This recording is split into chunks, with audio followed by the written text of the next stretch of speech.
안녕하세요. 2월 17일 토요일입니다.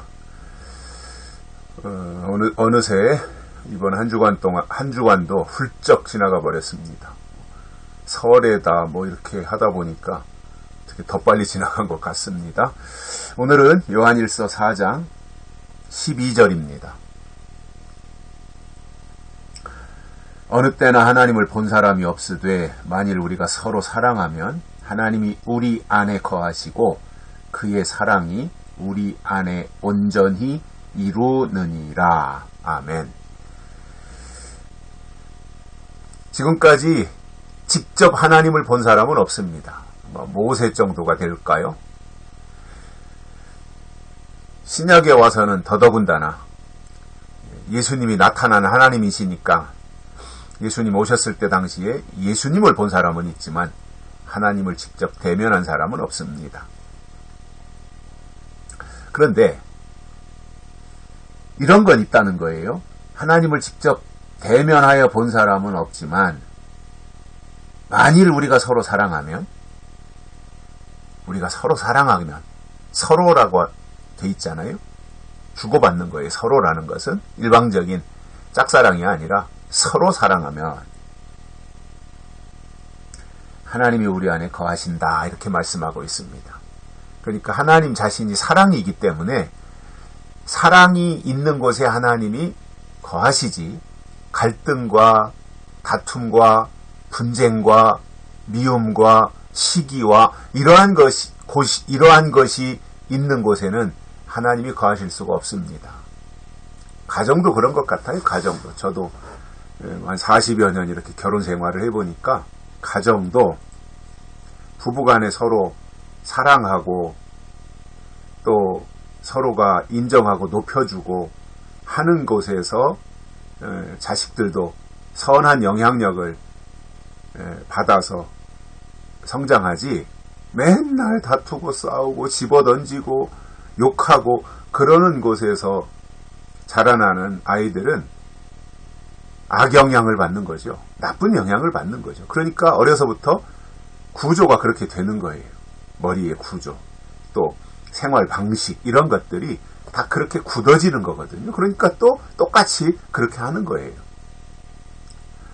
교회도 마찬가지예요. 교회도 서로 간에 사랑하고 서로 간에 도와주고 높여주고 이러한 것이 교회의 모습입니다. 그래서 교회 안에는 물론 사람이 모여 있으니까 이런저런 잡음은 날 수 있지만 그 교회의 구성원들이 가지고 있어야 할 기본적인 마인드는 사랑의 공동체다 생각하고 서로를 높여줄 수 있어야 됩니다. 가장 나쁜 교회의 모습이 뭐냐면 목사는 장로를 욕하고 장로는 목사를 헐뜯고 그러면 그 교회는 끝난 겁니다.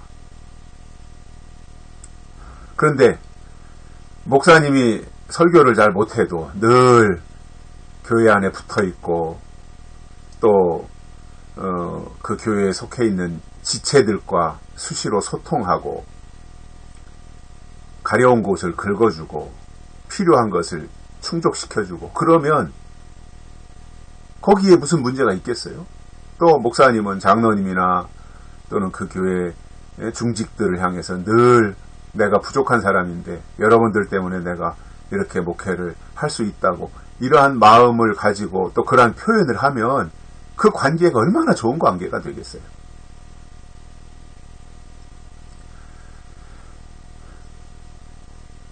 사랑이라고 하는 거 하나님의 사랑이 있다면 상대방의 단점을 보는 것이 아니라 장점을 보게 돼 있어요.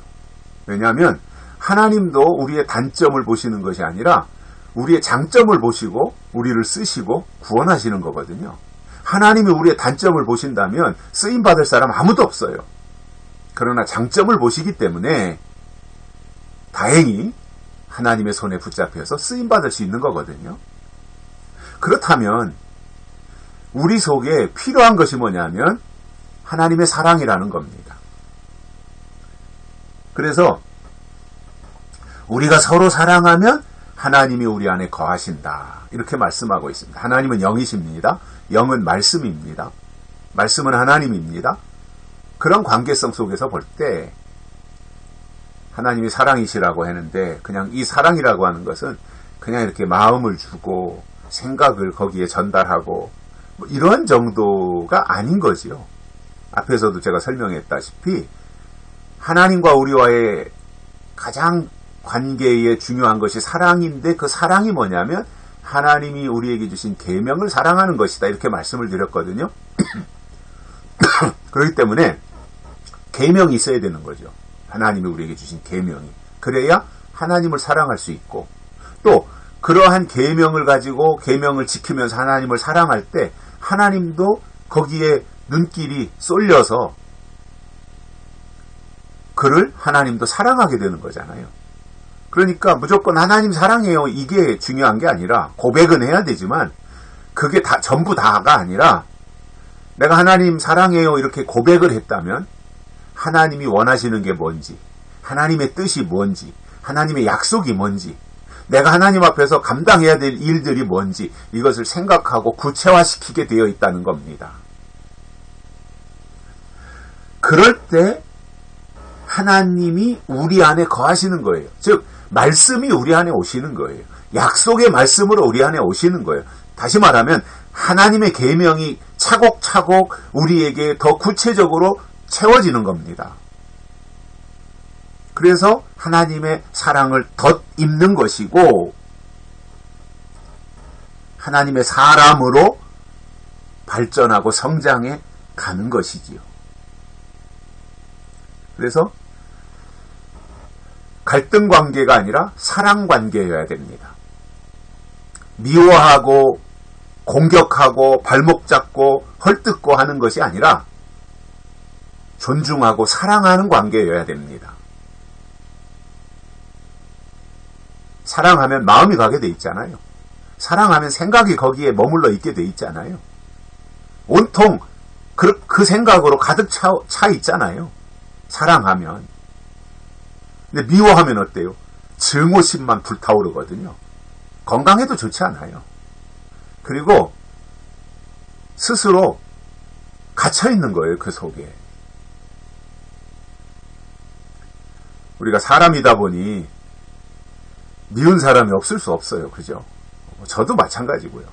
그러나 그것을 어떻게 극복하느냐 그 문제라고 저는 생각이 들더라고요. 그래서 서로 사랑하면 하나님이 우리 안에 거하시고 그의 사랑이 우리 안에 온전히 이루느니라. 하나님의 말씀이 우리 안에서 온전히 이루어지는 것도 하나님이 우리에게 주신 계명을 사랑하는 것으로 가능하고 또 그 하나님 주신 계명을 받은 우리들이 땅에서도 서로 다른 지체들과 함께 하나님이 주신 계명을 사랑으로 승화시켜 나간다면 그것을 하나님이 기뻐하시고 또 필요한 것들을 채워주시며 더 큰 일을 할 수 있도록 하나님이 영적 에너지를 공급해 주실 것입니다. 그것이 은혜 아니겠습니까? 우리는 하나님의 은혜로 사는 사람들이잖아요. 은혜를 입었으면 하나님이 주신 것이 무엇이며 앞으로 하나님이 주실 것이 무엇인지를 생각하게 돼 있어요. 은혜를 받았다면